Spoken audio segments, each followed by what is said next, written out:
할렐루야. 사랑하는 성도 여러분, 저와 여러분에게 오늘 주시는 하나님의 말씀 함께 묵상하겠습니다. 오늘 말씀은 갈라디아서 3장 19절로 29절까지 말씀입니다.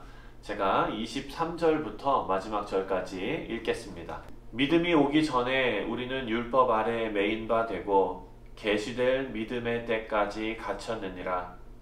이같이 율법이 우리를 그리스도께로 인도하는 초등교사가 되어 우리로 하여금 믿음으로 말미암아 의롭다함을 얻게 하려 함이라. 믿음이 온 후로는 우리가 초등교사 아래에 있지 아니하도다. 너희가 다 믿음으로 말미암아 그리스도 예수 안에서 하나님의 아들이 되었으니 누구든지 그리스도와 합하기 위하여 세례를 받은 자는 그리스도로 옷 입었느니라. 너희는 유대인이나 헬라인이나 종이나 자유인이나 남자나 여자나 다 그리스도 예수 안에서 하나이니라. 너희가 그리스도의 것이면 곧 아브라함의 자손이요 약속대로 유업을 이을 자니라. 아멘. 네, 어제 말씀에 이어서 사도 바울은 율법의 목적과 그리고 그 율법의 한계에 대해서 설명하고 있습니다. 이렇게 율법에 대해서 설명하는 이유는 전적으로 하나님의 은혜로만 주어지는 구원의 복된 소식을 잘 설명하기 위함입니다. 어제도 우리가 살펴봤지만 23절 말씀에 보면은요, 믿음이 오기 전에 우리는 율법 아래 매인 바 되고 계시될 믿음의 때까지 갇혔느니라 라고 말씀합니다. 율법은 믿음이 오기 전까지 우리를 돕는 역할을 한다라는 말씀입니다. 믿음이란 예수 그리스도를 의미하지요. 예수님께서 오셔서 율법의 역할을 완전히 이루셨습니다. 율법의 역할은 우리가 범죄하지 않도록 마치 농장의 울타리 같이 그렇게 소극적인 역할을 하는 것이 바로 율법입니다. 예수님께서 이제 오셔서 우리가 죄와 완전히 상관이 없도록 의의 옷을 우리에게 입혀 주셨습니다. 이제 율법은 우리에게 필요가 없는 것입니다. 완전하게 이루신 예수님께서 우리와 함께 계시기 때문입니다. 그래서 율법을 바라보는 올바른 시각은 하나님께서 우리를 구원해 주시는 큰 역사의 줄기를 통해 우리가 바라볼 때 이 율법을 올바르게 이해할 수 있습니다. 여러분, 구약시대에 하나님께서 율법을 주신 이유는요, 인간을 죄에서 구원하시기 위한 방법으로 주어진 것이 아닙니다. 하나님의 의로우심을 나타내셔서 그것이 십자가를 향하여 예수님 안에 있는 소망으로 화살표시로 가리키는 역할을 하도록 그들에게 주셨습니다. 다시 말해서 그리스도를 떠나서는요, 율법의 의미를 찾을 수가 없다는 것입니다. 그래서 율법은 예수님의 그림자라고 말합니다. 율법을 통해서 예수님을 바라보게 만듭니다. 모든 인간은요, 예수님의 구원의 사랑이 필요하구나 라는 그런 마음을 가질 수 있도록 그것을 이루는 것이 바로 율법의 역할입니다. 그래서 복음의 예표인 율법을 지키면서 살면서 하나님의 구원의 사랑이 필요하다는 것을 늘 생각하게 살 수 있도록 그렇게 돕는 것입니다.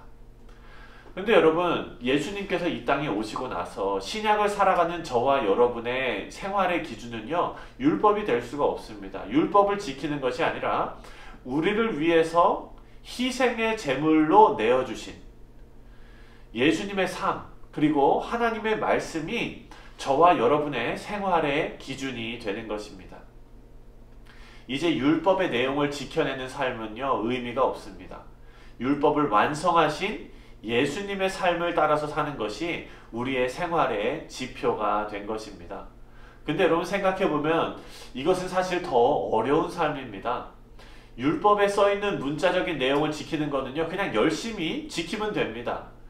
이제 더 어려운 과제가 저와 여러분에게 주어진 것입니다. 문자로 된 율법보다 더 어려운 예수님의 의의 법이 우리를 기다리고 있기 때문입니다. 단순히 살인하지 않는 것이 아니라 그 본질로 들어가는 것입니다. 형제에게 분을 품는 것만으로도 이미 살인을 한 것입니다. 이와 같이 더 어려운 과제가 우리의 길에 놓여 있습니다. 그런데 여러분, 우리에게 주어진 이 길은요, 바로 성도의 올바른 삶을 위한 성화의 길입니다. 이 길은 외롭게 혼자 걷는 길이 아닙니다. 그리고 또 구원을 잃을까봐 두려워 떨면서 걷는 길이 아닙니다. 이것은 성령 하나님과 함께 손잡고 걸어가는 길입니다. 예수님을 통해서 새 언약으로 생명의 성령의 법으로 하나님의 은혜에 감사하며 성령님과 동행하는 그런 성화의 길이기 때문입니다. 저와 여러분에게 조건 없이 주어진 의의 옷을 입고, 그리고 또 그 신분에 걸맞는 인생을 살기 위해서 성령 하나님과 함께 거룩한 삶을 그렇게 살아가기 위한 동행이 시작된 것입니다. 사랑하는 성도 여러분, 율법은요, 저와 여러분을 그리스도로 인도해 주었습니다. 이제 저와 여러분에게 필요한 것은 율법이 아니라 예수 그리스도임을 믿으시기 바랍니다. 율법은 저와 여러분을 그리스도로 인도해 주는 역할만 합니다. 믿음으로 구원에 이르는 길에 방해가 되는 율법, 또 아무런 상관이 없는 그런 율법이 아닙니다. 하나님의 계획과 뜻 가운데 우리에게 주어진 길입니다. 25절 말씀을 보면은요, 예수님께서 오신 후에 우리는 초등교사 아래 있지 않다라고 말씀합니다. 믿음을 통해서 하나님의 자녀가 되었다고 증거하고 있습니다. 여러분, 율법이 나쁜 것이 아닙니다. 율법의 역할을 제대로 깨닫지 못하고 다 끝난 율법의 껍데기만 붙잡고 있는 율법주의가 나쁜 것입니다.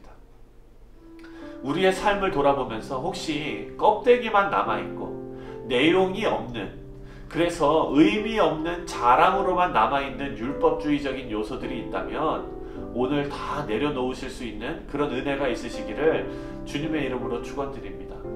대신해서 우리에게 참 소망으로 오신 예수님의 옷을 입고 하나님의 약속을 의지하면서 예수님께서 보이신 거룩한 삶을 성령 하나님과 동행하시는 저와 여러분들 다 되시기를 주님의 이름으로 축원드립니다. 기도하겠습니다. 하나님 아버지, 값없이 우리에게 주어진 이 구원을 아버지여 우리가 은혜로 받았습니다. 하나님, 하나님의 자녀가 되는 그런 복을 우리에게 허락해 주셨습니다. 주님 감사합니다. 아버지여, 이제는 구원받은 자가 마땅히 살아야 할 거룩한 삶을 살아갈 수 있도록 성령 하나님께서 힘주시고 함께 동행하신다 약속하셨사오니 하나님, 그 길을 우리가 걸어갈 때 주님께서 인도하시며 힘주시옵소서. 사랑하는 성도들의 삶을 하나님께서 주장하여 주시고 오늘 하루도 강건하고 건강하게 하나님께서 지켜주시되 아버지, 오늘 하루가 복음의 능력으로 그들의 삶을 살아 하나님께 감사와 찬송을 올려드리는 귀하고 복된 삶 될 수 있도록 인도하여 주시옵소서. 모든 것 주님께 의지하오며 예수님의 이름으로 간절히 기도합니다.